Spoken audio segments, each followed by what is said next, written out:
Hello. Ooh, yeah, can you guys hear me? How are you guys? Wait, can you guys talk so I can see if I can hear you? Hello, hello. Okay. I got a new laptop, so I'm always afraid of like Yeah, I was on mute. Yeah. Hello, Stephen. so Patrick's gonna be a little late. He's on his way home from work, but he will be here. Okay. Aaron, MIA. I reached out to him a couple times about the expired list. Matthew said he reached out to him again yesterday, and so Dropping like flies. hopefully that changes next month. Yeah. So, Steve, how did you do with after our phone conversation the other day about your calls? How did you do? Oh yeah, it was so helpful. I mean, yeah, I just mostly left messages. One or two people answered. One guy said, "Oh, I'm not going to renew," but another guy was very, helpful. And one guy even called me back just today saying that thanks for the call, and that he went in and renewed. So Good. yeah, yeah. I'm not good at phone banking. So Right. Well, I guess, fortunately or unfortunately, I am pretty good at it. What I'm not good at is text banking. Yeah. I also don't like the automated phone system where you only connect to people who are actually going to answer, because quite truthfully, like you said, leave messages and you do get calls back. So, I mean, it's not out of the ordinary. Yeah. Some I people think I do leave, respond to pretty good messages. and Come to gotten think several of it, callbacks. right. Come to think of it, even I think it was that woman, Imani. She was on my list. And, so I left a message and then she texted me back saying, "Oh, thank you." I don't know if she joined. Let me see. Is she on the list? She said she would. Oh, no, she did not, but still. You're looking at the list of what recent re-ups. Members, just members. Total list of members. That's for tonight. And how is it arranged alphabetically? Mm-hmm. Okay, look up Sexton, David Sexton, Sexton. Oh yeah, I this saw. really. Yeah, he should. Oh, he's not. See that? He said he would, and he didn't. I saw that he just contributed $25. I was on Nation Builder, so maybe this list. Maybe Oh, this. he pulled it on Sunday yesterday. Right. I just was on Nation Builder and I saw, oh, David Sexton, $25. Maybe he didn't click the become a member link and he just did the donation link. So I think we should include him. I know Tim said he wanted to become a member. So He wanted to join back up. So if I he was paid also the talking to him about possibly filling the open board of director seat. We chatted about it, but he ultimately said he wasn't going to do it. He's too busy. I'm texting Matthew now. I don't know what we can. David paid 25. But anyway, Stephen, you did miss a really interesting event, a very nice event at the fountain last night. Oh, at the fountain. Yeah, it was the dedication of the reopening of the fountain when they actually turned down the water and it actually came down. And it was a big crowd. We had nice concert, music, and the full rapport of Miami Beach Pals were out there, and it was a nice crowd, beautiful evening.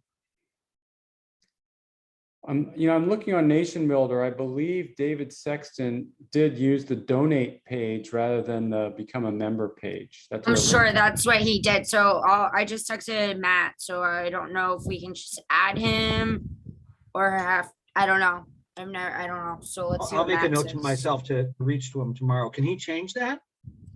I've never heard of this happening. So let's see I don't know. I'm sure we have to be able to do something. Right. So, yeah.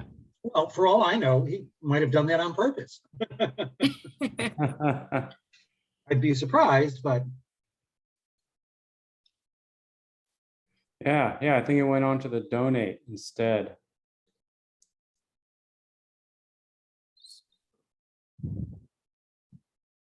Yeah, more than one person has done that.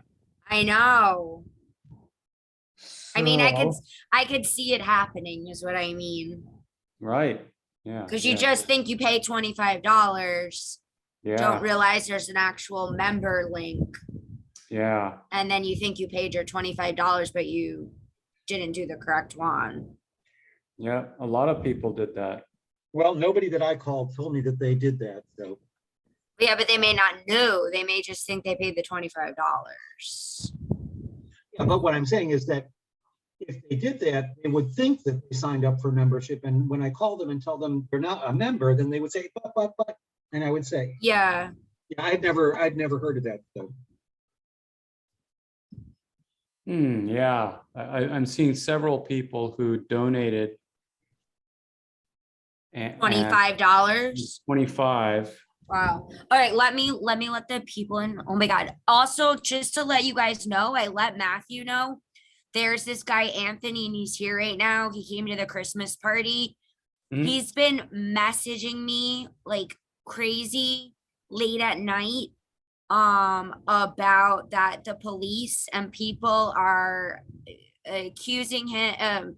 The police are stopping him because he's a beach Democrat, and people in Wynwood know he's anyways, it's rather crazy. So if he gets something tonight or with Nikki Fried, I'm muting him and I let Matthew know. Okay. Because he sends pictures of people that are like stalking him because he's a Miami Beach Democrat. And I've stopped answering and he still does it. So I'm just heads up. Okay. All right, here they come. 22 already, so that's awesome.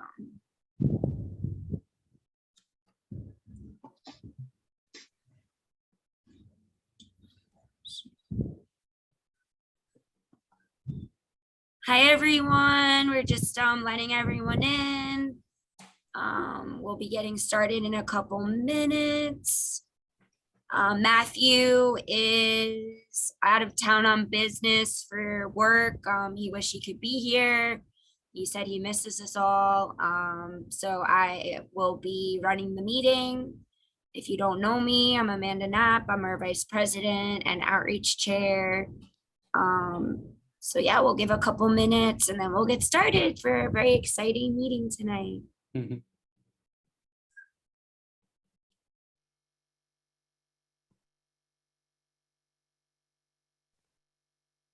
Amanda, it's Marcia. Can I ask you a question? Yeah, please go ahead. Okay, I also got a notice that the neighborhood organizing committee is meeting tonight at 7:30. Was I wrong? I hope so. That would be very weird. That's Okay, so Aaron. maybe I misread the date, but I thought Aaron said that. Now, if I go, can I leave here and then come back in? Because okay. Let me see. I'll just double check. Okay, All yeah, right. and I'll text Let him. me leave meeting. Okay, and I'll be right back. Okay.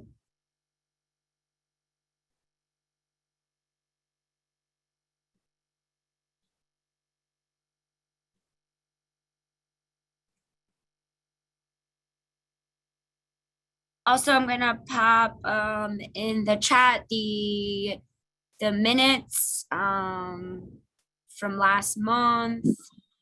Give me 1 second. And then the agenda for this evening as well. Yeah. Hey, Amanda, I was Yeah, just going to Tom. let you know.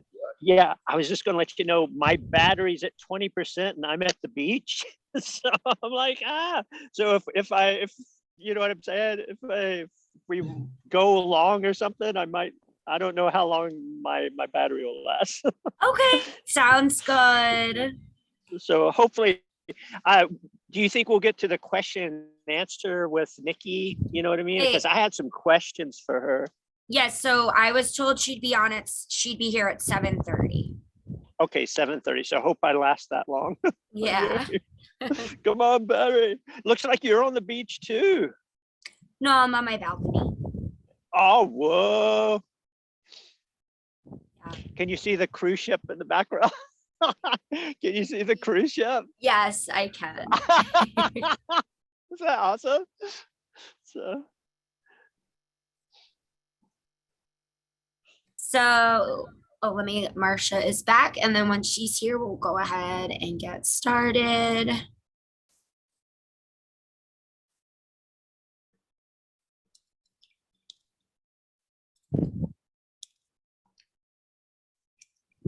Marcia, are you there? Yes, I am trying to open.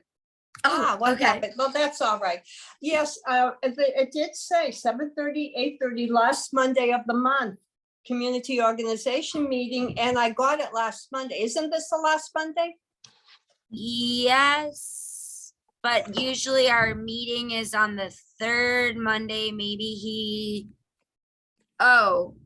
just texted me back and said no because we have the club. Let me see if Aaron has an update. Oh, so I never got that. Okay. Yeah, I'm sorry about that, Marcia, but I will reach out. I'll reach out to him after and I'll ask him to Yeah, send no, out I'll an stay with, update. I'll stay with you guys. Yeah. Okay, Yeah, awesome. thank you. Thank you. Of course. So I'd like to call the meeting to order. That video. Okay, there we go. At 7:06 p.m. tonight. I think everybody was already here. Just so you know, I'm the vice president. Amanda Knapp. Matthew is on business right now. He is very upset he can't be with us, but very excited for our meeting. Thank you, Steve. We've reached quorum very early tonight. So like I said, I popped the agenda and the minutes from last month into the Zoom chat. Do I have a motion to approve the minutes from last month? I can't see. Oh, Tim motion. Do we have a second? I second. Awesome. Any? Perfect. Do we have any for passing the minutes? Yes, if you remember. Approval for passing the minutes. Any opposed? Any abstained? Nope. So, okay, great. The minutes for January have passed. And I forgot something in the first part of the agenda. Do we have any new members here tonight? Would you like to introduce yourself?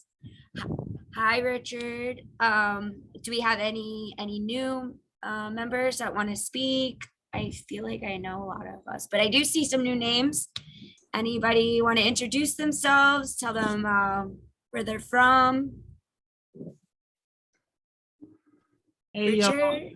it's I'm here in Miami in Midtown. We just moved to Miami about a year or so ago, and we have to make sure that we preserve our democracy. That's why I'm here. That's why I plan to work my butt off and help save this country. Awesome. Well, welcome. And Trayvon, how are you? You used to be our data chair. Nice to see you back. yes, I'm back. I will be paying my dues tonight. I got the text. Awesome. And Alan and Jessica came to our cleanup yesterday. They're also a little new in town. They're great.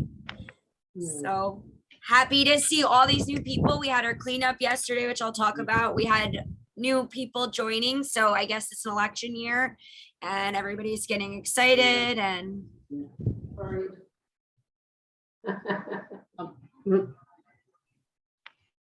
Okay. Yeah. Hi. This is Andrea Travani. I joined a couple of months ago, like a month and a half ago. I became a member, and I'm just happy to be here and looking forward to being able. Well, let me start the video as well. There we go. Looking forward to being able to give my contribution wherever possible. Awesome. Well, welcome. We have a lot of Thank you. exciting, hopefully in-person events coming up finally. So welcome everyone new. Oh, Phyllis, did you want to say something? Okay, I'll say hello. I actually live in Surfside and I'm focusing on our election in like 2 weeks here. I was excited to hear Nikki was going to be on today, so I made sure I got myself here. And I'm really impressed with your local here that I've watched a few of your meetings. They move pretty good. Everyone seems, and you have a real variety of people involved. So mazel to you and keep up the good work. And I work with Trayvon on Daniela, so he's a winner. Yeah, keep it going. Thank you. Awesome. Well, I'm so excited. I'm sure as other board members are that we have so many new faces. Like a lot of you said, we have tons of work to do and we need all of you. And tell your friends. If you haven't paid your dues, only $25, tell your friends. So yeah, let's get started. The first piece of business tonight would be the president's report. Matthew wanted me to let everyone know that we had initiated a campaign throughout the board members to contact over 200 expired members over the past 2 years of people whose dues have expired. And each board member was given 30 numbers. We managed to call all the numbers, and we had, with that, about 200, over 20 people rejoin, which may be a little more in the next week to when we follow up. But yeah, we've increased membership in a week of 20 members, so that's great news. If you're not sure if your dues have expired, you can privately message Janet, who is our secretary, and she can let you know. We are working on creating a better system to let people know when their dues expire, because let's be honest, a lot of us just forget. So we are working on that. So that's Matthew's report. Next would be the vice president, me. I would like to report that we had a wonderful cleanup event yesterday. We had over 30 attendees.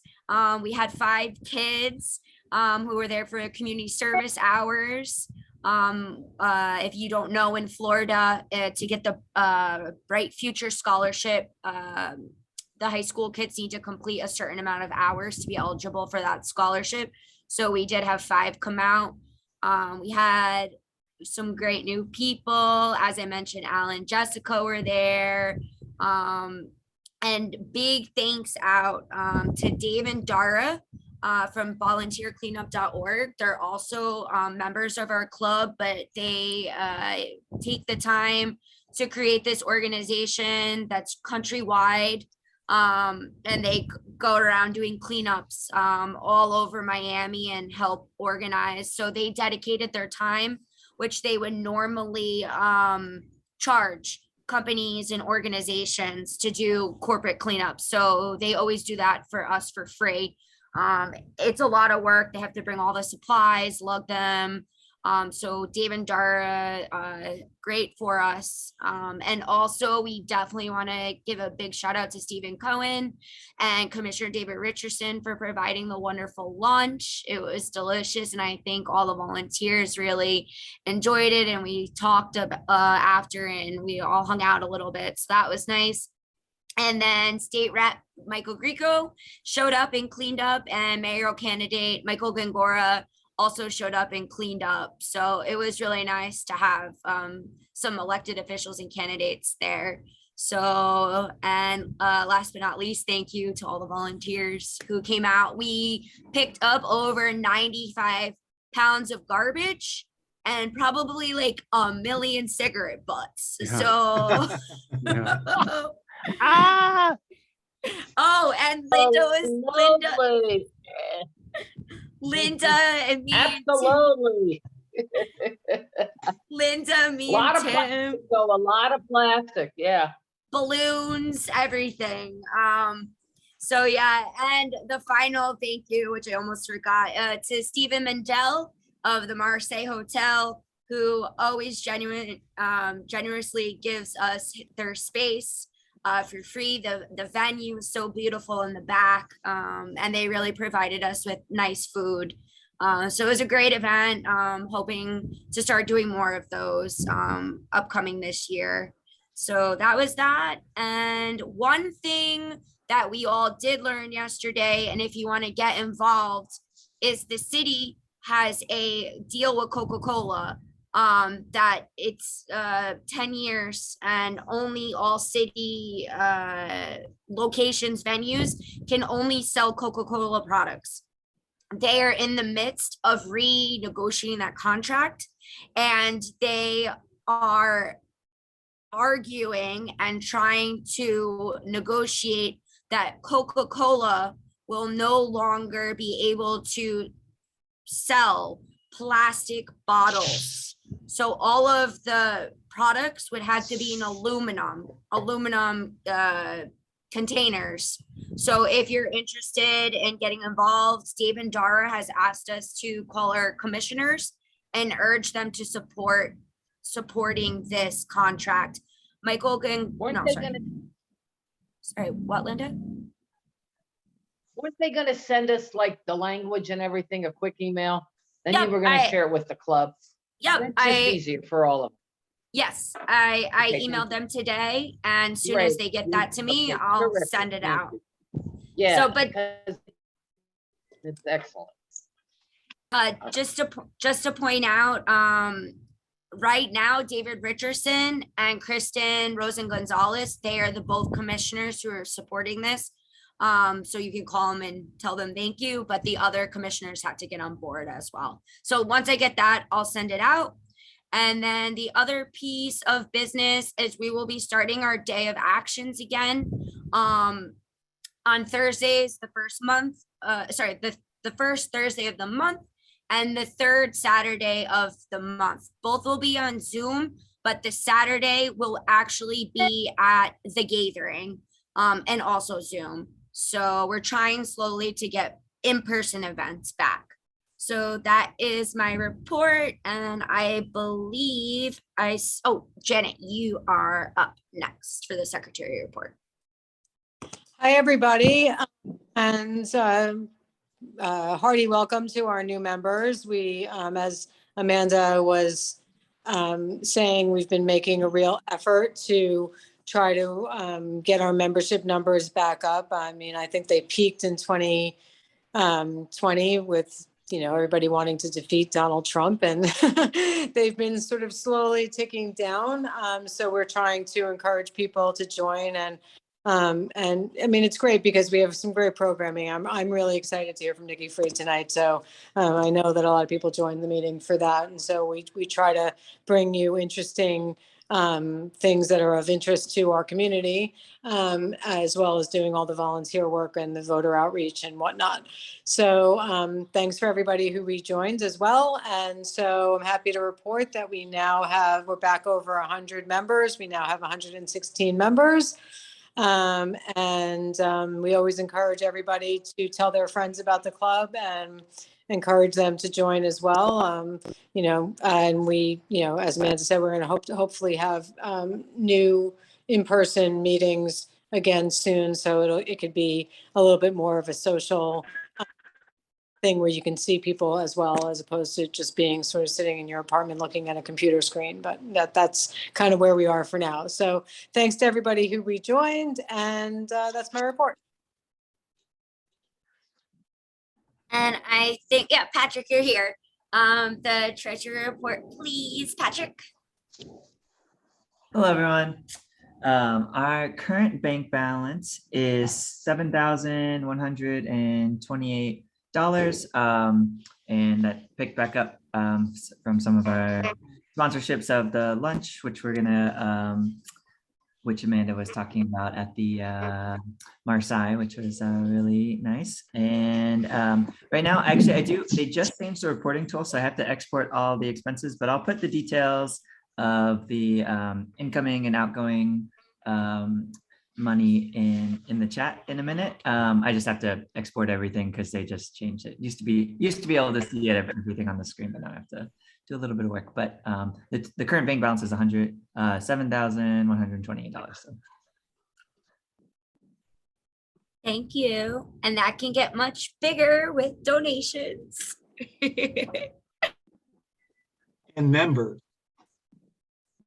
Yes, with members and donations. Yeah, before the pandemic, we were up to about almost 180 members. So hopefully with us getting back to in-person events, we can get back up there, especially with the election year. So next we're gonna go into committee reports. Like I said, Nikki Fried was be here at 7:30, but just so everyone knows, as soon as she gets here, whatever we're doing, we'll let her speak and then resume to the agenda. David Geller, he cannot make it. He just had a baby about 2 weeks ago. So he said he's sorry he can't make it, but he is who got us the wonderful Nikki Fried this evening. So we're very grateful to him. Next would be communications. Steve, take it away. Hello, everyone. So on our communications over the past month, we've been sending a number of emails, and a lot of them have mentioned, hey, become a member. And so based on those emails over the past month, that's responsible for $675 of the incoming money that Patrick is going to post. So people are reading the emails and they're reacting. We're getting over a 30% open rate, which is pretty good.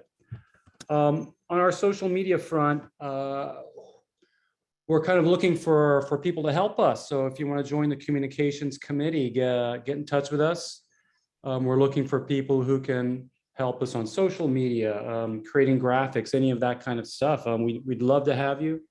We'd love to have your help and have you join us. It's a great way to get involved. Communications is key.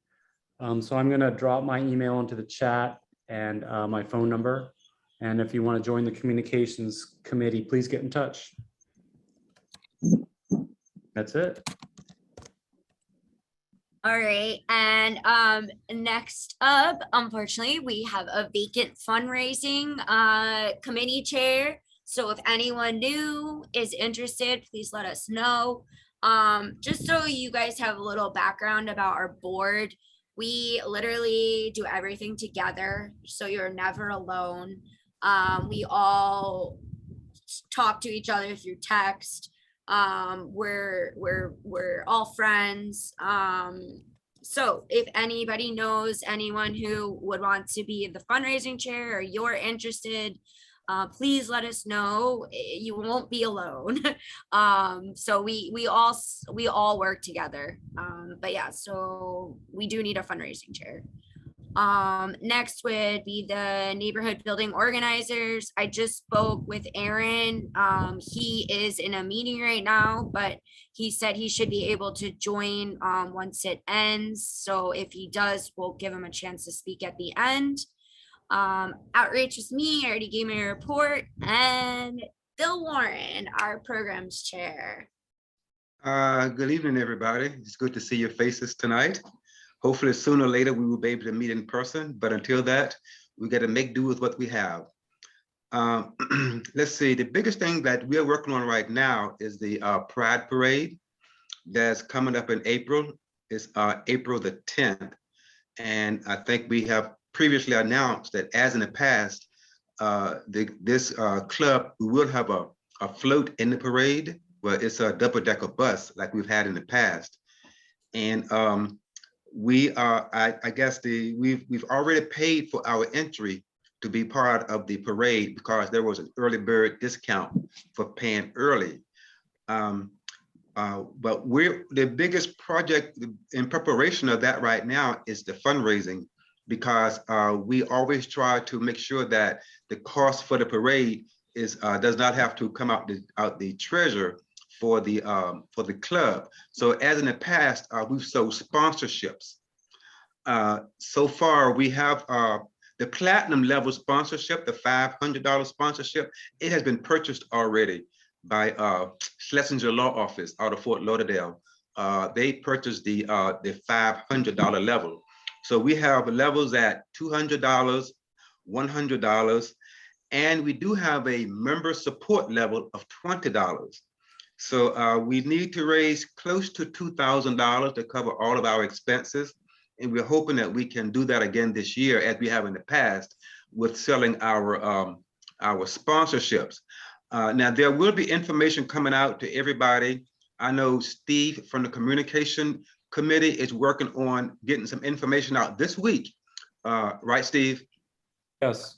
That you will be able to make your purchase of the sponsorship from the website, or you can always contact me. I'll drop I think everybody probably know my email address. It is Miami Beach DC Program Chair at gmail.com, which I will drop in the chat in a minute in case someone have questions about becoming a sponsor or any other questions. But like I said, the biggest task right now is raising the money so that we can participate in the Pride Parade. And again, the parade is on the 10th. It is on the 10th of April. And hopefully we can get all of our expenses covered by the first couple of days of April. I think we're going to have a deadline for the sponsorship purchases. It's like going to be around April the 5th. But we do need people to step up to the plate again this year, as you have in the past, and help support our participation in the parade. And it's a great opportunity during the parade to get some visibility for the club. People out there that really do like us when we go by. And we're going to be doing some outreach, and we're going to be doing voters registration this time around a little bit more than we did the last time. We're going to try to be a little bit more organized and getting the crowd engaged in voters registration and awareness. So we won't be registering people for the parade probably until like around the 1st of April, which we will have a link for anyone who want to reserve a spot, because we do have up to 100 entries of participants that can participate in our entry. But you will have to register, because there are some releases that we have to get from the parade itself before we can start the registration. So a lot is going to be going on in the next 4 weeks, but please pay very close attention to your email communication and to the website. And if, like I said, I will put my email address in the chat. If anyone have any questions about it, they can feel free to reach out to me directly. Okay, very good. That is my report for right now, Madam Vice President. Thank you, Bill. And I just like to add how much fun the parade is. And I think it's great how we are giving back to the community and showing our support, especially for what's going on right now in Florida. It's very scary. So yeah, if you haven't been to the parade, definitely join our bus. We're the fun ones. And Tim, you better be there this year. And Yes, I will be. Good. And speaking of Tim, he is one of our board members, if you don't know, but he has also just taken on the role of voter registration chair. So Tim, take it away. Well, yes, I am now the voter registration chair. I didn't think that I would be, but I am now. Nonetheless, I'm excited to do it. Excuse me. So I've done many voter registration events. Steve and Amanda certainly know that. Also, I had, before I was even part of the group, part of the chair, we did a wonderful voter registration effort at New World Symphony on February 9th. I was assisted by Janet Silverman and Linda Colco, and we had a great event. So it signed up about 20 people, all of whom signed up for the Democratic Party of Florida, and most of them signed up for vote by mail. So we're looking forward to doing more of that. Very important in this coming year. The next event that we have scheduled is on the 13th of March, which is going to be our Lincoln Road antique fair, a voter registration effort. But to be honest with everybody, I'm looking for help at coming up with venues where we can, first of all, make an effort and get involved and hopefully get approval to be able to set up a voter registration effort. So I would ask for everybody's help. We need it and we need to move forward. We're doing well, but we need to do more. Hey, Tim. Yes. I don't know if this is possible and it's just a suggestion, but you know that Ocean Drive Association now is doing a lot of events in Loomis Park they're trying to like reactivate, Ocean Drive into like a more wholesome, not a spring break always type of thing. And like I've been getting emails like they're doing concerts and movies and all kinds of things there. I don't know if that would be a good, opportunity to go to registration. As a matter of fact, one of our members who rejoined, re-upped, is a gentleman by the name of David Sexton. I don't know if you all know him, but he's responsible for the Normandy Fountain events that we've had recently. We've participated in voter registration efforts there. He and I were talking the other day about the things you're talking about, Janet, and I will follow up with him tomorrow to find out, because he's involved in that program, and I'll find out whether or not we can sneak a booth in somewhere to get that set up and when he think it would be most appropriate for us to be there. So I will look into that and let everybody know. Tim, this is Linda. Collins Park just had a terrific concert on Sunday, and we do these concerts at the end of the month. I'll follow up with Ray Breslin, the president of Collins Park Neighborhood Association, and see if we could do a voter registration at some of those concerts. I mean, they're looking for activities there. I don't think it should be a problem. And we're not doing it, if people want to sign up for a party, great, but they don't have to. We're providing a service to the community. Correct. So I'll follow up with Ray. And remember that technically we're supposed to be nonpartisan when we do that. We have banners that we put over our little tables that says register to vote now and everything else. If the venue is comfortable with it, like the Lincoln Road Mall venue is, and like the Normandy Fountain venues have been, they also advocate for us to put up our club banner above our table so that we can be, well, not really nonpartisan, but kind of semi-partisan. So we'll wait and see if that happens. And Linda, that would be something to do. But nonetheless, we don't have to have that, and we can do it with just our voter registration banner. Yes. That's it for me. Awesome. And me, Tim, and Steve, and Janet are always out there on Lincoln Road, and we have fun. So if anybody ever wants to join us, please come out. I know Linda said she's going to join the next time. So if we get more volunteers, we could do it more than once a month. It's just right now it's, the same, me, Tim, and Steve and Janet. So the more volunteers we get, the more events we can do. So anybody just reach out to us. Yes, I know Nikki is here. I'm very, very excited to introduce our female gubernatorial candidate, Nikki Fried. Nikki, you have the time as much as you need, and then if you'd be willing to do some question and answers after, we'd really appreciate it, and we really thank you for coming out tonight. Absolutely. Well, first of all, thank you for having me here tonight. Sorry, I'm a little bit disheveled. I've been doing dialing for dollars all day today, so I've been stuck in the same hotel room all day. So this is a welcomed break from the day of being out there on the campaign trail.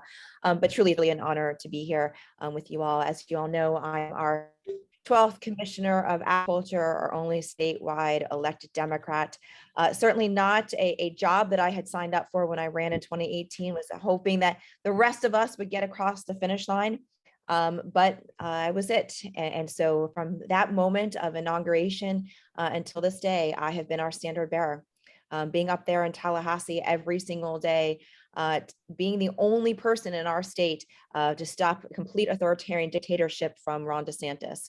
But a lot of, when I ran in 2018, everything was fast. It was kind of like we were not even on a marathon, we were on a sprint, and didn't really get an opportunity to introduce myself to the Democrats all across our state.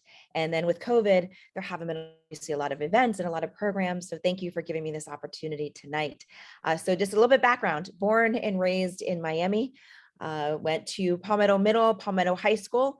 So I'm very excited about our new U.S. Supreme Court pick. So she graduated a couple years prior to me at Palmetto, but I am just very, very excited. But I spent my time growing up down in South Florida and all over. My great grandparents actually lived on Miami Beach, so every other weekend it was going up to Miami Beach, which has significantly changed since back then.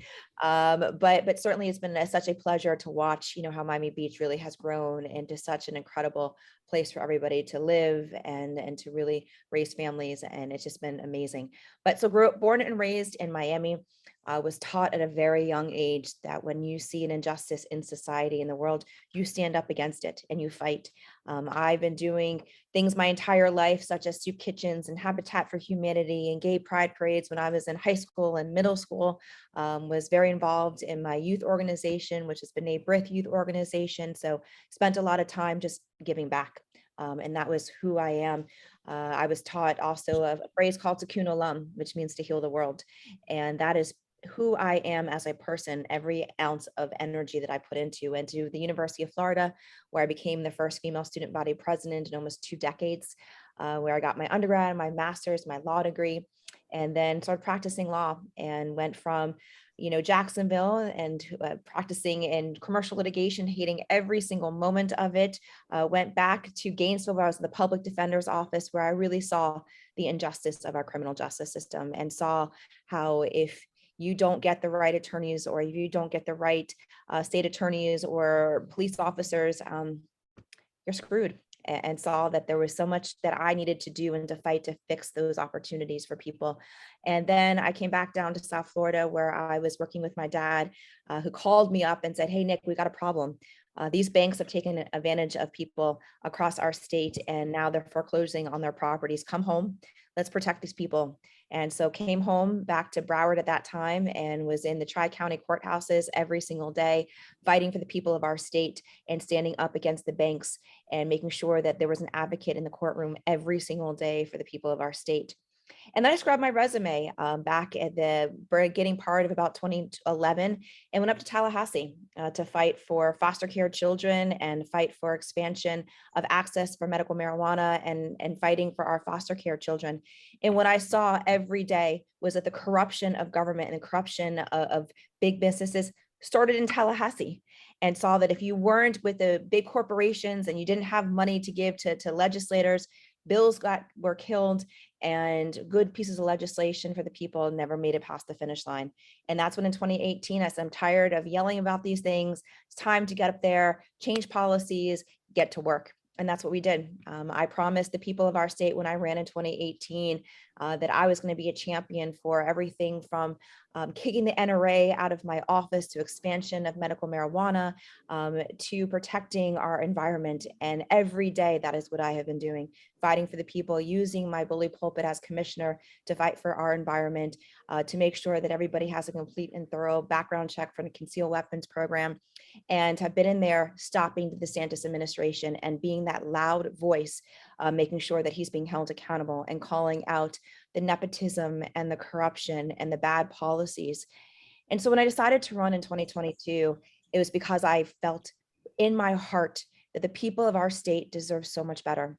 And we as Democrats must put forth the individual who can take him down, and not only vote against him, because we know the people of our state either love him or hate him, but we need to excite our base, make sure that we not only have an individual who can get up there and can get to the rallies and excite people and bring people to the voting booth, but also give the people of our state a reason to vote for us.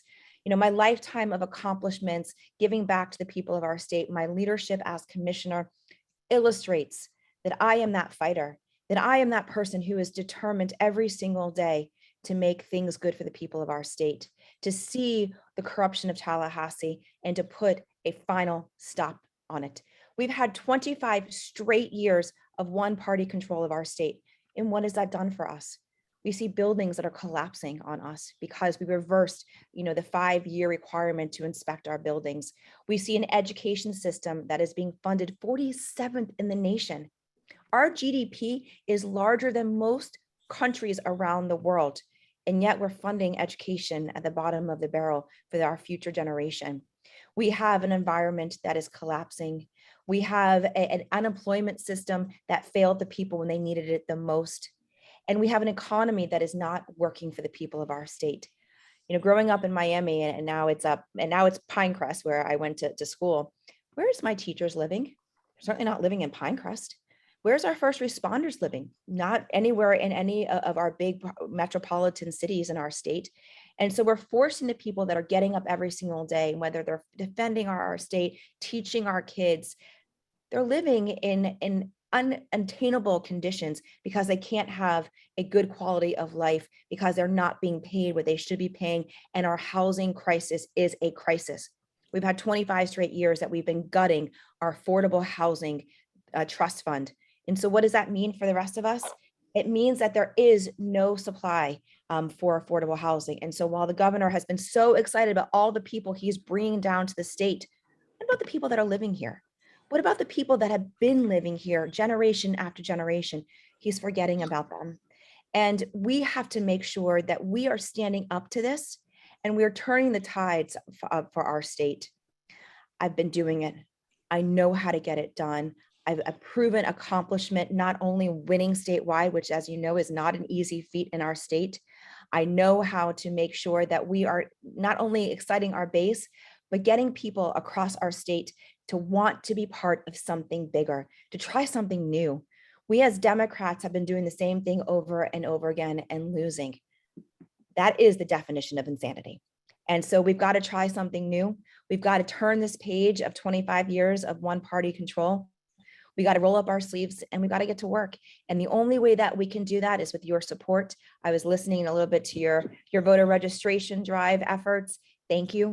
It's going to take all of us getting out there, taking our message to the people. We're right on the issues. We know that. We've always known that. We always know that we are correct, but it's bigger than this. We are not in a war, D versus R. This is a culture war that the radical right have brought to our state and to our country. And so we've got to be able to fight. Literally, we've been taking a knife to a gunfight. It is time that we finally bring the arsenal to the right page and to the right programming. And we can't do this without you. And I'm going to end with a story, and then I'm going to let you go away on any types of questions. I'm going to start off with a number, 6753. So I'm going to take you to election night 2018. You know, it was around 9:30. We're all in my war room upstairs. My family, my friends are all downstairs. And Broward County had uploaded all of their ballots that we thought. And we were about down 44,000 votes. My opponent went on to TV, declared victory. The pundits all said that I had lost, which is not a good feeling. And I went downstairs to my watch party and I said, guys, we are not done fighting. Not only have we triggered that recount, but I knew that that was already going to be a hard night, that we were losing Andrew Gillum, Senator Nelson, and we had to make sure that we put every ounce of energy and fight into us. And so Democrats all across the state of Florida got to work. Everybody went out and tried to cure ballots, went to supervisor of elections offices all across our state to make sure that every ballot was counted. And when we were done, we had a new commissioner of agriculture. For the first time, a Democrat in there for decades, at first female ever to be elected commissioner, not only here in the state of Florida, but the entire Southeast. And we could not have done that without Democrats getting my back. And then I got your all's back for the last 3.5 years. And so I promise you, you stick with me on this go around. I will continue to bring that fight. I will continue to bring that passion. I will continue to stand up for what is right every single day. And I promise you stick with me. We are going to fight like hell. And we're going to win in November because the people will be on our side. And so thank you. Yes, Christopher, we all remember, I still have PTSD from those 2 weeks. But really, I could not have done it without you all, with Democrats all across our state. And I will continue to bring that energy and that fight in everything that I do every single day, representing the people of our state. So thank you. And I will turn it back to you. Thank you, Nikki, so much. So let's start with some questions. If you guys will use the raise hand feature or your actual hand. And thank you, Question- Natalie. Thank you. Oh, hi, Eileen. I didn't see you on there either. She just popped in. Lots of people. I had to go to the Coral Way dams just for a minute. So I've just crossed the bay virtually. What a great night, like-minded people. Exactly. Always around, like big blue hugs to everybody. Thank God for Zoom. Thank God for Zoom. Yes. Well, let's start with Natalie Kaufman. Would you like to ask your question? Hi, thank you so much. And thank you for being here, Nikki, to speak with all of us and get to know you and your ideas. I think my number one issue is climate. And I know that's something that you've been working on a lot. I'm hoping that you can tell us more about what your plans would be as governor to address climate, because I feel like, at least in the Miami Beach area, all I ever hear about are plans to mitigate rising oceans, flooding waters, but I never hear plans about addressing the cause. And so if you could speak a little bit about how you would address the cause of climate change. Our energy systems are broken. What about composting? That's a personal thing for me, but I would love to hear in detail what your thoughts are. Thank you. Absolutely. And thank you. And because look, this is something that when I walked in as Commissioner of Agriculture, I had a very frank conversation with Commissioner Putnam, who was very honest about what the Office of Energy that falls underneath the commissioner's responsibility had done under the 8 years of his administration. And the answer was zero. The answer was zero. And so he said to me, very, very honest, he's like, listen, this is an opportunity for you to really do something. He's like, I made a very clear, decision that if it wasn't a direct impact to agriculture, I didn't want to do it. And so I came in and I had spent some time with my division director and I said, Kelly, handcuffs are off. I want you to create the most, progressive, environmental package that we possibly could have. She created a 72-page plan that we published in 2019 and put out this plan, and it impacted every aspect of our state, from composting to carbon sequestration, to aspects of agriculture, to even environmentally savvy programs to have equity in some of our energy programs, because right now, for minorities are paying 200% more for their electric bills than the average household because they can't afford the updates on their lighting, on their appliances, on just insulation into the buildings, into the affordable housing aspects. And so we put out a study last year to get RFP responses back so that we can actually start studying that. We then have subsequently done 2 huge statewide conferences on everything from environment and climate crisis. So we've had 2 statewide conferences that hadn't been done in almost 20 years. So can you imagine where we could be today if we had done any of these things over those 20 years?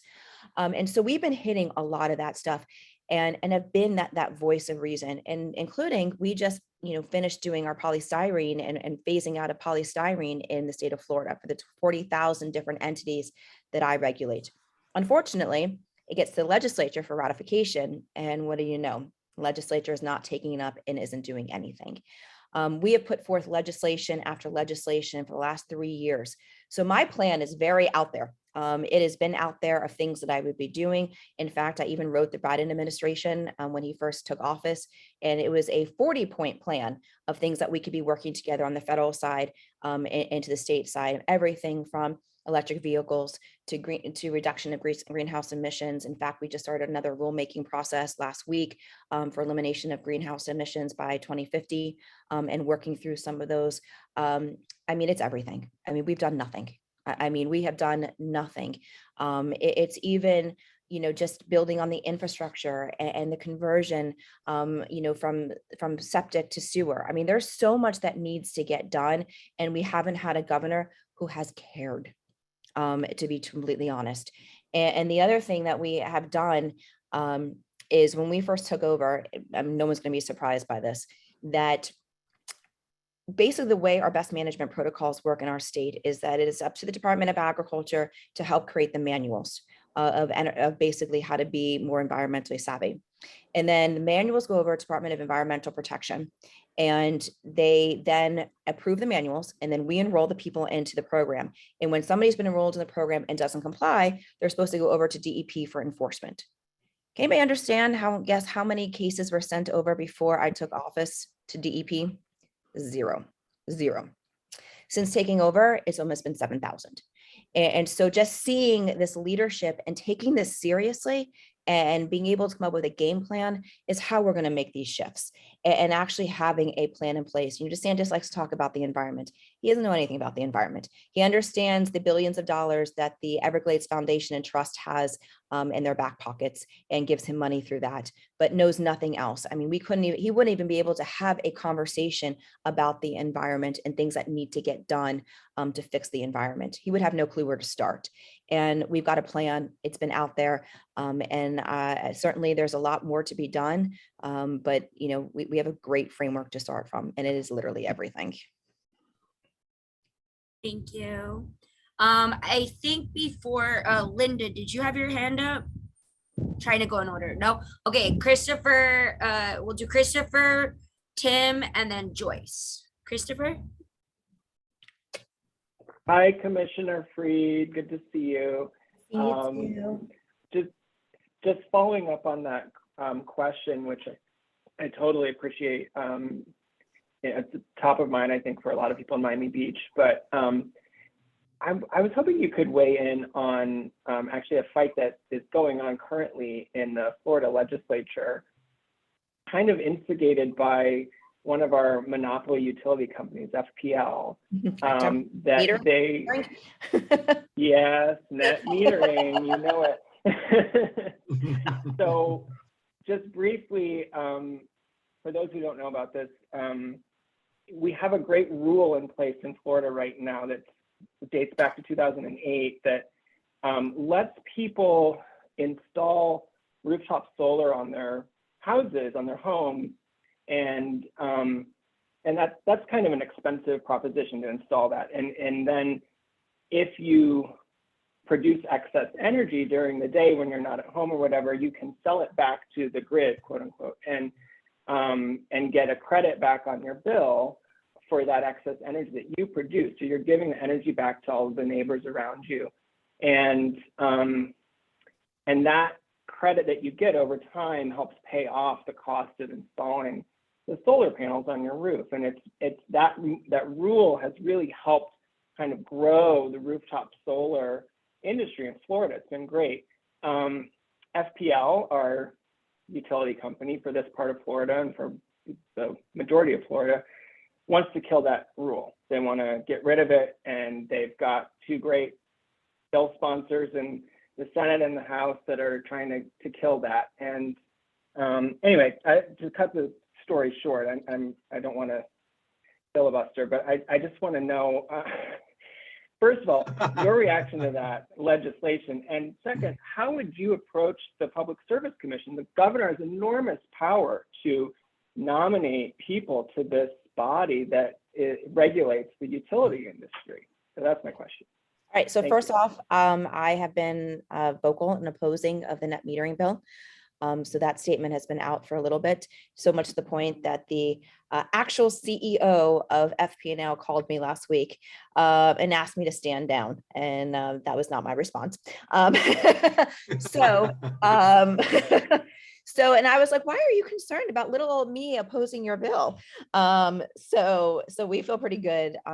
I from what I have been hearing, again, from some of the stir, that it's not going anywhere this session. That is at least what I have heard as of last week, that there was, and I think part of the reason is that FP&L messed up. And so they probably won't do this again when they handed the legislation to a legislator and that became public information. And what I've said is like, look, I get it. I did government consulting. I understand that most of the times, lobbyists write the legislation. That's unfortunately part of, what needs to be fixed, but that's part of the MO of Tallahassee, which are some of the issues. So so that bill, I think, from what I've been told, isn't going to pass. But look, I've been in favor of solar. I've been in favor of, taking the industry out of the conversation, letting people, like, we should be encouraging people to do more solar. We're the Sunshine State. Like, this should be a no-brainer for all of us. We've got the land, we've got the housing. It's just should, and also should be part of the building codes to make it easier to get solar on buildings and into our communities. And it comes to the PSC. I'm not opposed to it being in elected positions, and because I think that it has definitely too much power. And look who's getting through as commissioners. And I am, look, we've got our CFO, Petronas, who is a PSC member. What world does he know about electricity? And like, it was like a weird appointment to begin with. And now the incoming speaker, incoming Senate president's daughter became a member of the PSC was appointed last year. She's 23 years old. I don't even think she's paid for her own electric bill. And so like, it's amazing. And so we see all of this nepotism in Tallahassee, and so who knows who and who gets to what positions, instead of figuring out, let's get the most qualified people on these boards that are actually going to be fair and that are actually going to weigh the cost of electricity and what's best for the environment and for the people. And we have never had that. So going through and either reconfiguring or putting actual standards for requirements for qualifications, I'm all in favor of.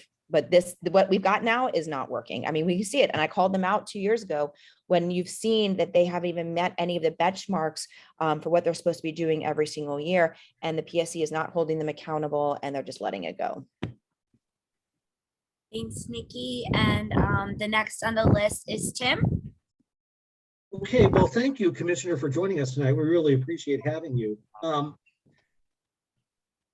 There's no doubt that we have our work cut out for us in Miami-Dade County to move forward to get rid of DeSantis. And so I guess my question for you is that some folks on this meeting tonight have the wherewithal to financially, perhaps heavily financially, contribute to your campaign for a funding purpose. But for those of us maybe who cannot, what would you think was the most important thing that we in Miami-Dade County can do to help you? I think it's a couple of things. One is not being afraid to talk to our Republican friends. There are a lot of Republicans out there, especially in Miami, that just heard the rhetoric that was coming up, whether it was socialism or communism or whatever the rhetoric was. But it needs to kind of get re-educated about, do you all even know what socialism is? You do take a Social Security check, right? And you do have Medicaid, and you do drive on our roads. Where do you think that all got paid for? That's from government. And start having those real conversations. And what's also, I think, happening too is the Jebs of the world are out there. We have to be talking to them. And what I've said to a lot of the Jeb-like Republicans, take your party back. We come with us, come with me. You know me, you trust me, you know where I am. I've shown my leadership. It's not like I'm, gonna just all of a sudden be something that I'm not. Come with me, come be part of the campaign, get rid of this radicalization of your party and take back your party. So I think part of it is having those real conversations with Republicans and with business owners and say, look, my dad, and I've said this over and over again, my dad is a diehard Republican. I know, I can't vouch for him, but diehard, I think I was the only Democrat he's ever voted for. And so I was brought up, my mom is a diehard Democrat. She was a teacher. So I kind of learned, the compassion side from her and some of the fiscal side from him. But what I was always taught growing up was that Republican Party is supposed to be about less taxes, less spending, free market, home rule. That is not the Republican Party of our country right now, and certainly not the state of Florida. And allowing businesses to do what they believe is in their best interest, letting our local governments, and I know that Eileen would agree with this, let local governments do what they need to do for their communities. Who are we in Tallahassee to be telling our school boards and our county and our city commissioners who are voted by the people of their community, stand up against this? come to the Democratic Party, come be part of our bigger tent. And so that's part of it, is having those really frank conversations, which is what we are doing. I outperformed the top of the ticket in 2018, getting the most votes and percentage wise, and winning every single precinct besides 4 in 2018. And that's how we're going to win again in 2022, is talking to these individuals, getting them excited, and making sure that we've got a message for our Hispanic community, which we do. One of the first things that we did when I launched my campaign, we started the Nikki Escucha tour. And we went out to communities all across our state, whether it was the Cuban community or the Colombian, Venezuelan. We have the Puerto Rican community, the Dominican. I mean, it's and not taking the Hispanic community and putting it into like one lump sum, because that's not the case. Everybody came here for different reasons, have different motivations, different issues that are happening back in their own homeland countries, and listening, because we as Democrats don't do that enough. We talk a lot, we don't listen. And so we have been doing that and traveling the entire state. I have a consultant on the team. She is one of the most premiered Latina consultants in the country, talking about disinformation and making sure that we are consistently, we see any of this information coming in, we immediately combat it. I've also created the first ever Latin American Advisory Council for a statewide candidate. We've seen it on presidential races, but some of the people that are on my council are individuals that were both in the Obama administration, were on the Biden team, and now are part of the Nikki Free team. And we have calls with them on a consistent basis, hearing the issues that are happening on the ground, because we know that the issues that are happening in Latin America impact what is happening here in our state, including the Haitian community, and making sure that everybody's got a seat at the table. And that's how we're going to move the needle in Miami-Dade County, is by having those very frank conversations, being willing to stand up for what we believe in, and not always being, no, we're not, we're not socialists, because then they are going to just fight back with us. You sit down and say, okay, what are some issues that are important to you? You care about making sure that your kids are educated? Me too. I have a niece and nephew that is in the public education system. You care about making sure that your buildings aren't collapsing? Of course, me too. You care about the environment. You care about having living wages? Me too. Okay, so we actually have a lot in common. And you start to kind of break down these walls, and so they don't feel so defensive, and you start having frank conversations with them all, telling them, that we're not socialists is not the answer. Saying, listen, I understand your stories. I grew up in Miami. My back neighbors were Cubans. I was going to Cayo Ocho every other week when I wasn't going to Miami Beach to see my grandparents, and was having my first Cuban coffee at the age of 7 or 8.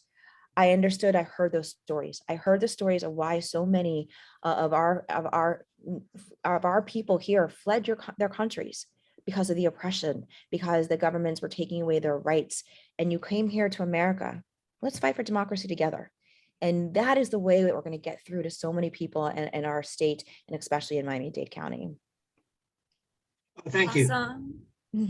Up next, Steven says he has a quick question. Hi, my question is about affordable housing.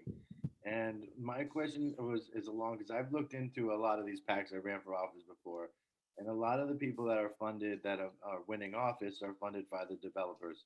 So my question for you is, how would you get by, the developers are very heavily funding both Democrats and Republicans to make changes like, adding in workforce housing and all the projects? So what would your plan be?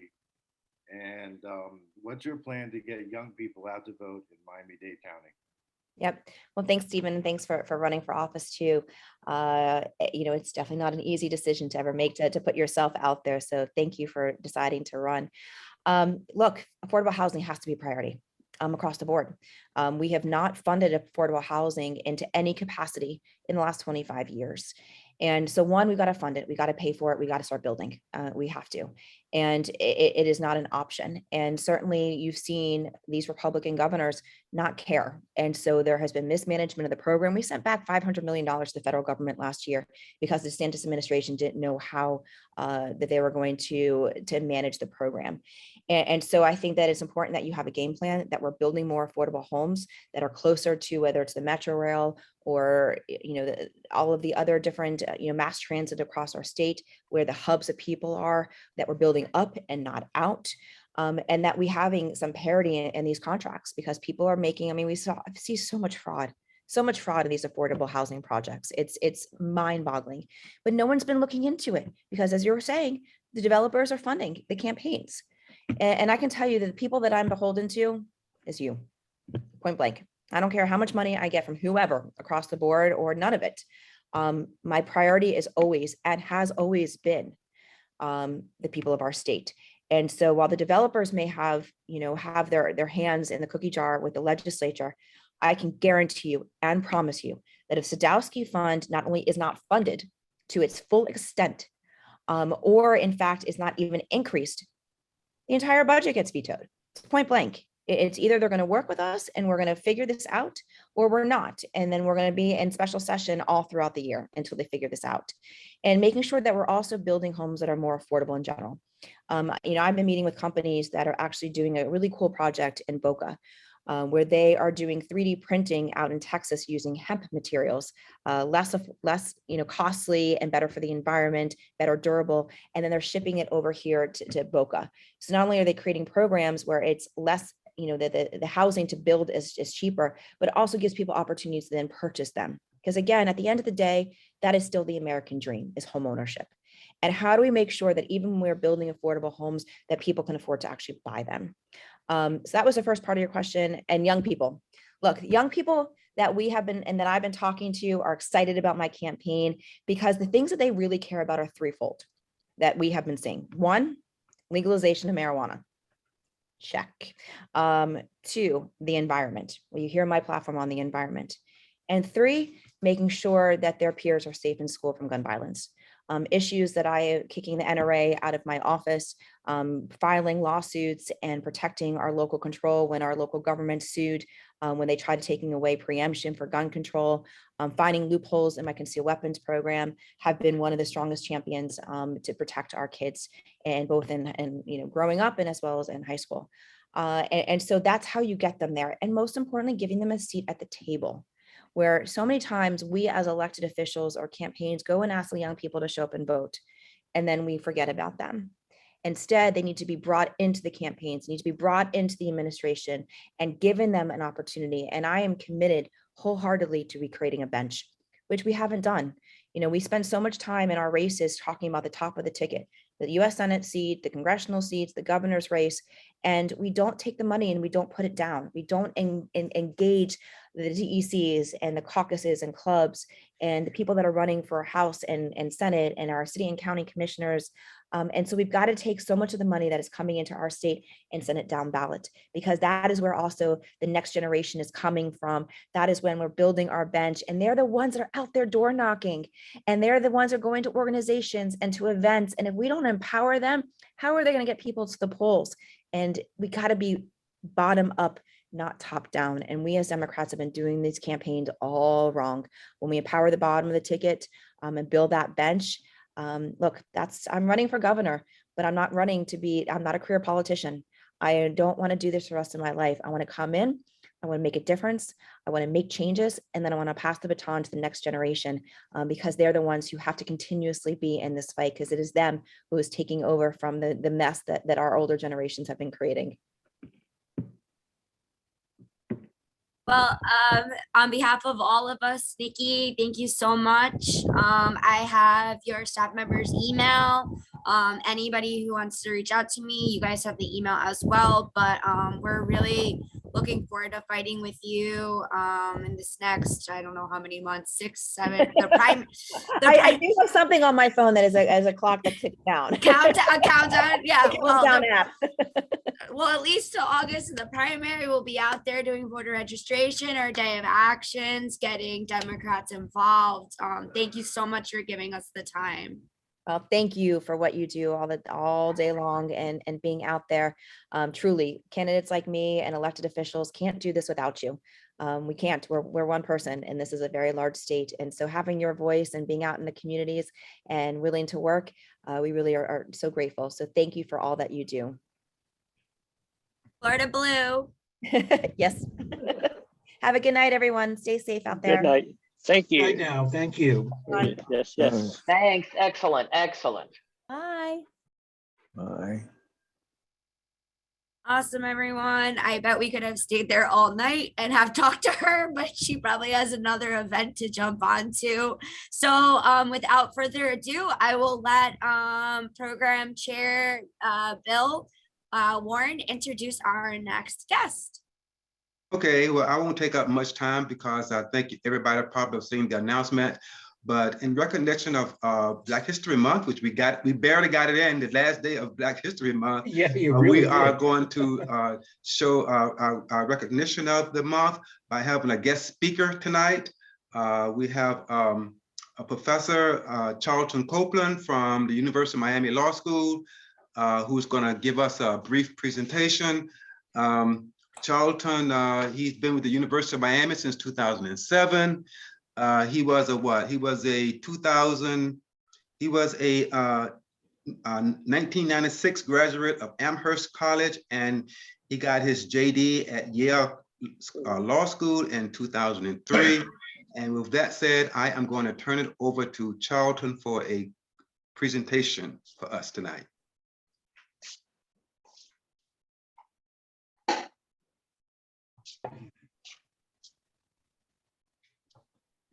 Good evening. Thank you guys for having me. I want to thank Bill Warren for inviting me.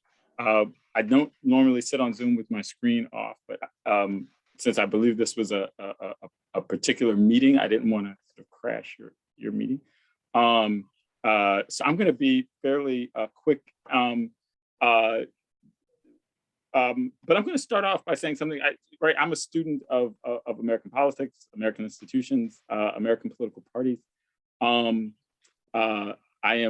just finished an op-ed that I'm trying to shop around about the Democratic Party's failure to deliver meaningful outcomes for Black voters in the way of step 2 of the infrastructure package, particularly in the voting rights legislation, and what the nomination of Ketanji Brown Jackson means in light of that, what judgeships and identity-based pride, and I am surely proud of this historic moment.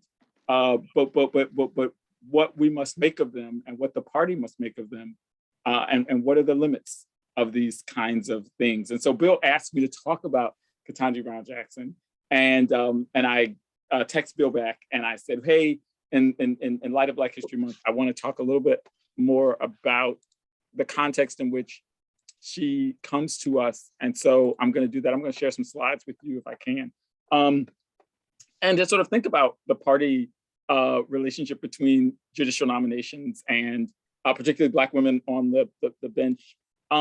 So Black women federal judges, the first Black woman federal judge is named in 1966, Constance Baker Motley, who I'll talk a little bit more about. Lyndon Johnson, right, is credited with naming the first Black woman district court judge. She is also the 6th Black district court judge, the first having been named by John F. Kennedy, who named both the first district court and first well, not the first appellate court judge, because the first appellate court judge was named by Harry Truman. And Richard Nixon, as you can see, and Gerald Ford named no Black women judges. Jimmy Carter, right, upped the ante by naming 5, and the first Black woman to be named to the Court of Appeals, who Amalia Pierce was the first Black woman seriously thought about as a Supreme Court nominee. As early as the Reagan administration. It wasn't clear that Amelia Pierce was a Democrat. She was a Wall Street lawyer, and her party affiliation was sort of independent, and so it was unclear whether she was actually a Democrat. She was the first Black woman partner at a major American law firm, Hughes Hubbard in New York. Ronald Reagan appointed a former federal prosecutor to the district courts.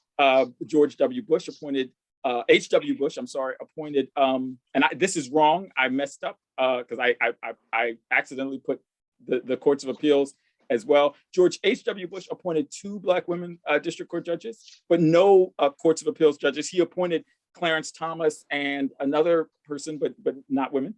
Bill Clinton, again, ups the ante by appointing 13 Black women district court judges and 2 Black women as court of appeals judges. You can see for years that number 2 was the sort of number in terms of the courts of appeals. George W. Bush appointed 6 Black women to the courts of appeals and 2 to the, district court judges and 2 to the courts of appeals. Barack Obama, right, sort of bust the ceiling, appointing 25 Black women as district court judges, but only 2, again, to the courts of appeals. Donald Trump appointed 2 Black women to the district court. Joe Biden is on a pace to far surpass both Barack Obama, I think, if given the chance on the district courts, and certainly on the appellate courts. He's now had 5 Black women confirmed to the courts of appeals, and they're at least, and I think these numbers are old and already too low in terms of the district court appointments. Let's go back just a bit. Jane Bolin was the first Black woman judge in America. She was a local family court judge appointed by Republican Fiorello LaGuardia in the city of New York. As some of you might know, right, LaGuardia, as an urban Republican, was trying to and was successful in putting together a multi-ethnic, multi-racial coalition. And as a part of that, he appoints Jane Bolin, who was the first Black woman to graduate from Yale Law School, to the bench. And so I want to spend a little time on Constance Baker Motley. A biography of Constance Baker Motley just came out. I'm going to sort of show it to you. Published recently by Pantheon, written by Tomiko Brown-Nagin, who's a legal historian at Harvard. This is a picture of Constance Baker Motley walking the streets of my native New Orleans in front of the U.S. Court of Appeals for the Fifth Circuit, where she argued lots of cases. Here she is with James Meredith arguing his case to get into the University of Mississippi. Here she is with Jack Greenberg and James Meredith, also in front of the U.S. Court of Appeals for the Fifth Circuit. Here she is with Autherine Lucy, who was the plaintiff in the desegregation case of the University of Alabama.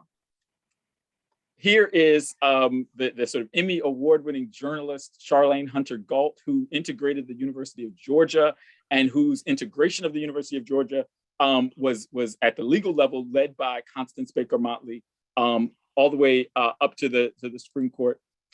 Constance Baker Motley was also a lawyer for Martin Luther King and a close friend of King. What Constance Baker Motley does after she is kind of reaches the gender glass ceiling at the NAACP is she leaves the NAACP Inc. Fund and turns to Democratic Party politics.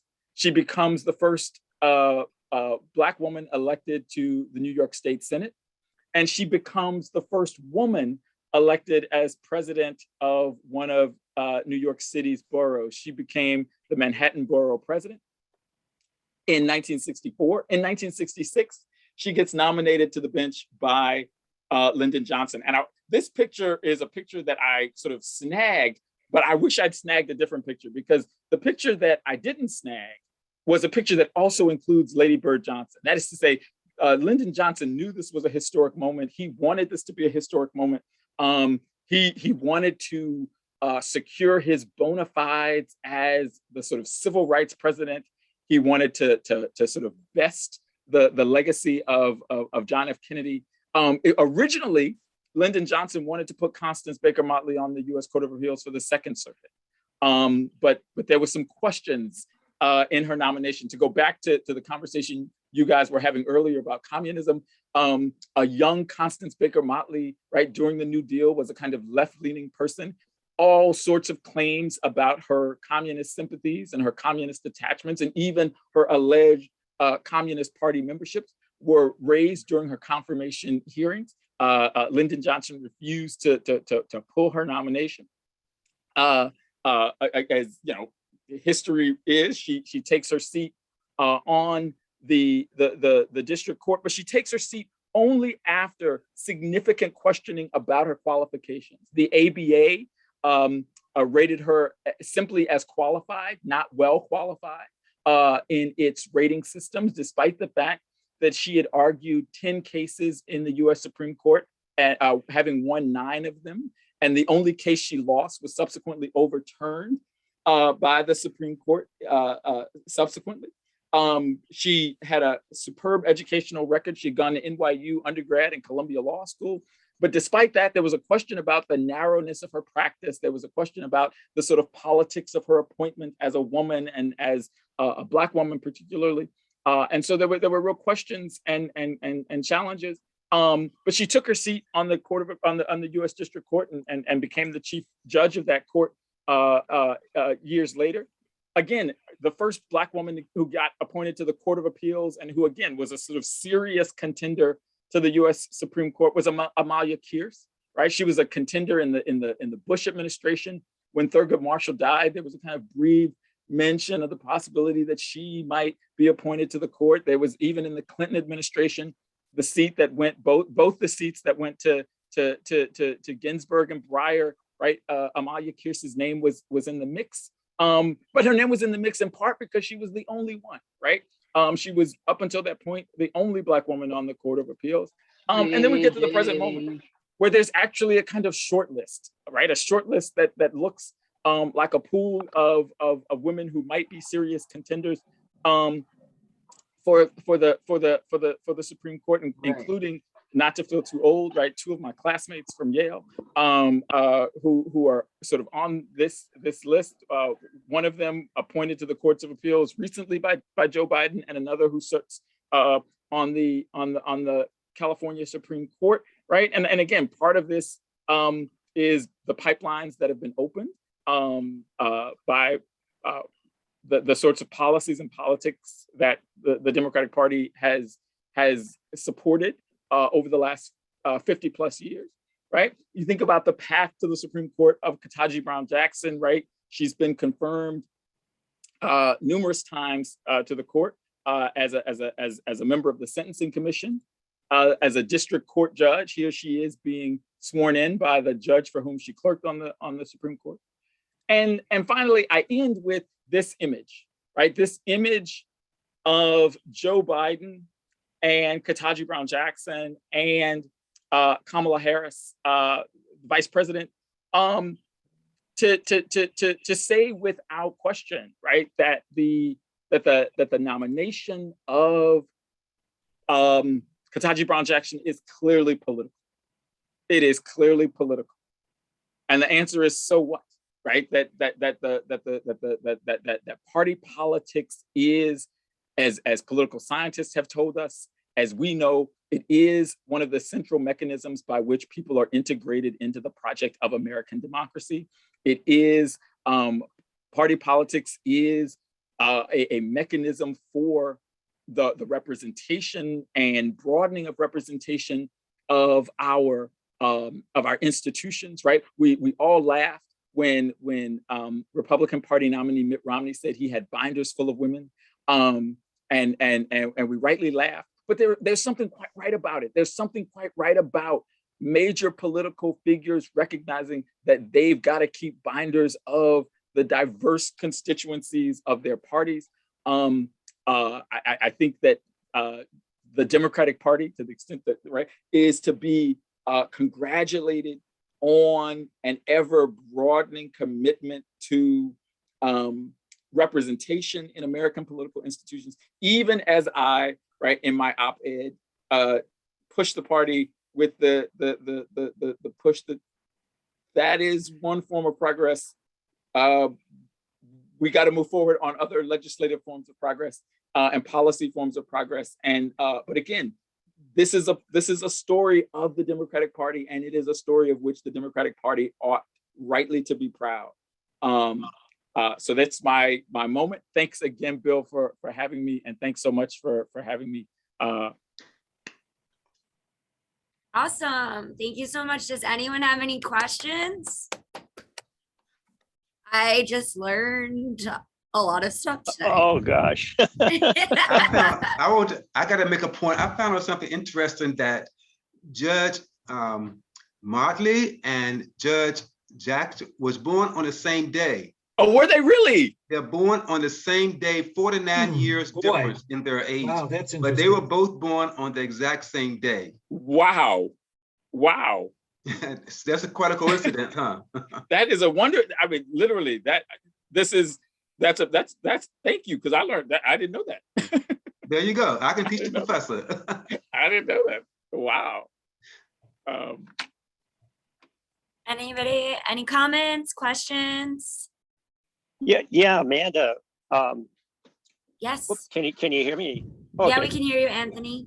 Yeah, well, my question was more for, I mean, that's a brilliant presentation. Oh my gosh, that was brilliant. My question, I had more, I'm just wondering, like, in general for people in our Democratic Club, if you've been following all these malwares and stuff, and the big concern that we're having with the police illegally using them and basically living in people's phones and using it as harassment tools to harass people 24/7.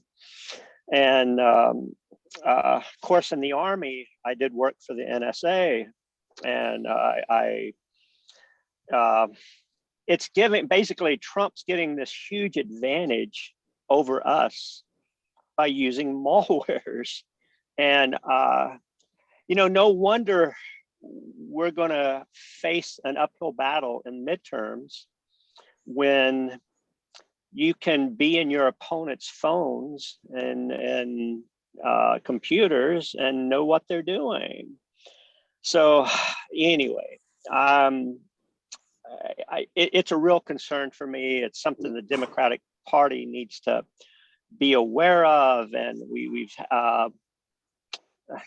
Steve Bannon in private bragged Anthony, about. I'm sorry, is this a question for the professor?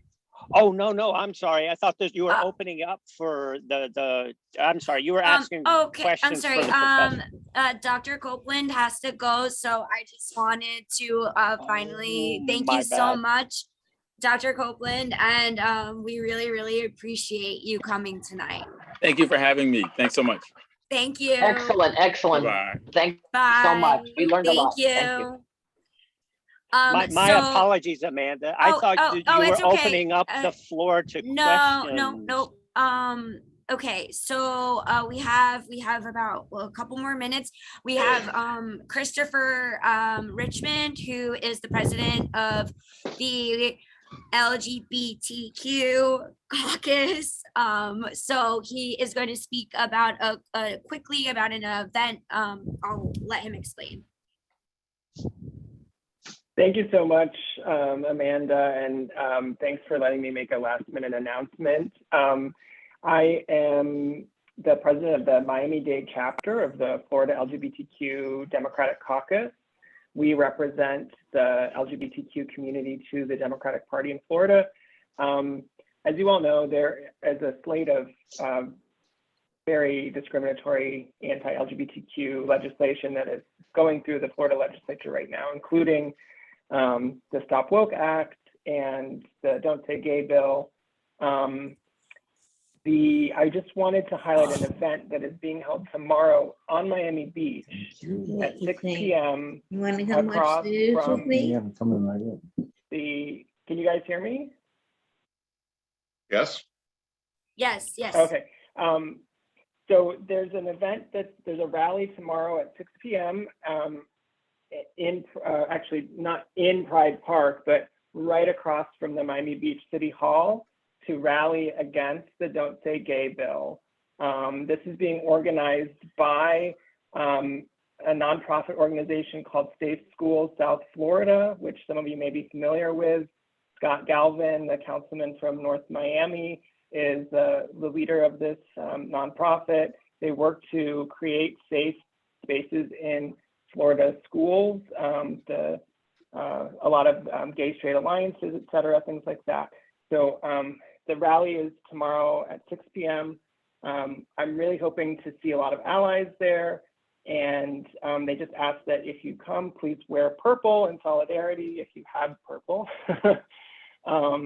And it'll be a culmination of a lot of actions that'll be happening all day tomorrow. But the rally will be at 6 p.m.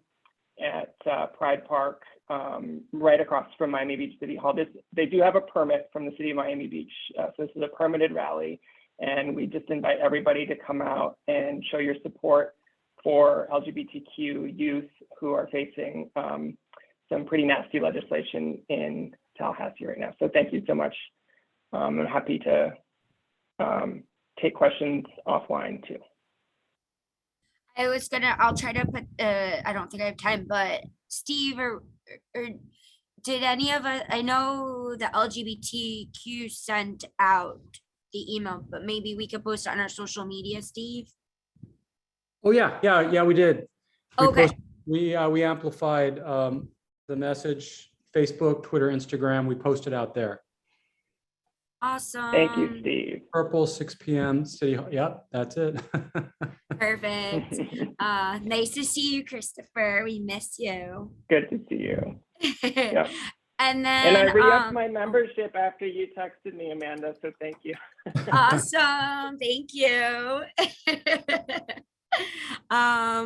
So again, why it's so important for all of us, different caucuses, clubs around the county, the state, why it's so important we all work together so we can, spread these events. I'll try to hurry up. New business, if there is ever anything you want to add to the agenda, please just email the club's main email. And then also, we, as I think you've all heard, we have our upcoming elections next month. The meeting will most likely be in person at the Hotel Marseille. We're back to the third Monday of the month. And that's at 7 p.m.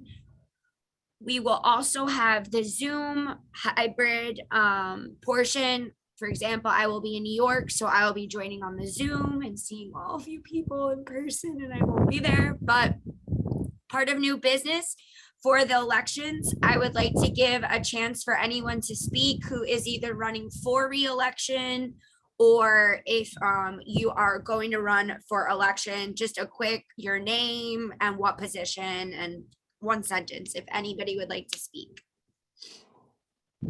Tim? You're on mute. Hello, everybody. Yes, I am running again for my position as Board of Director number 4. I think this is going to be at least my third time on this, and I look forward to being able to work with the rest of the board and all of membership to do what we need to do best. And thank you. Anybody else? I know some of you are running for re-election. Steve? Hi. Oh, Janet. Sorry. Sorry, let me take myself off. Hi. Janet Silverman, I'm the secretary. I take all the notes and send out the minutes, or at least prepare them. And I'm running for re-election. It's been really great getting to know everybody better in the club that I've been able to get to know. It's been difficult to get to know a lot of the members because most of our meetings have been on Zoom, so there's been a little less touch, but at the events and volunteer events and whatnot. So yeah, I just wanted to say hi, and running for re-election. Awesome. Steve? Hi, my name is Steve Hawes. I'm running for re-election for Board of Directors seat number 2. We have a lot to do this year in the club. Grow the club through events, register voters, energize our voters, and then get out the vote when the election season comes. A lot to do. It's a great club, and I ask for your vote. Awesome. Patrick, I know you're running for election, but I don't know if you're there right now. But I will speak. I'll speak on behalf of Patrick. I know Patrick is running for re-election as treasurer. Also was on the meeting tonight, Susan Holden, one of our long-term members. She had to jump off for a work thing, but she will be running for Board of Director spot 3, which is actually a special election. It will only be a one-year term because 1 and 3 are opposite 2 and 4.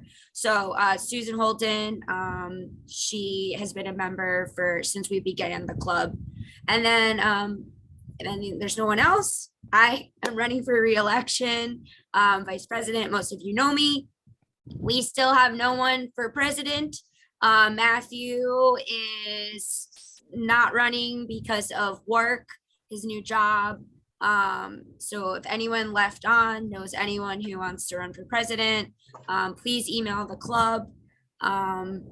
We need a president and I can't do it because I have a class on campus at night. So yes, so that's the end of new business unless anybody has anything else.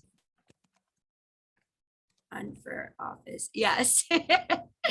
So no new business. You can see all of the upcoming events on the the agenda. As I said, our next meeting is we're meeting tomorrow as a board, but most likely it will be in person, Hotel Marseille, 7 p.m. March 21st. It will also be via Zoom, so if you can't join. And as there's no other agenda items, do I have a motion to adjourn the meeting? I move. Okay, so we have motion and seconded. Hey, Amanda, quick question. If we want to bring some issues up, right, maybe to educate or, how do we do that? So if you like the next meeting, I want to bring up these malwares and what Steve Bannon and Trump are doing with them. Well, So what I would do is come to the meeting and then you can speak to other people in the room. We don't really discuss specific topics like that, but you could also join a committee and then they would be able to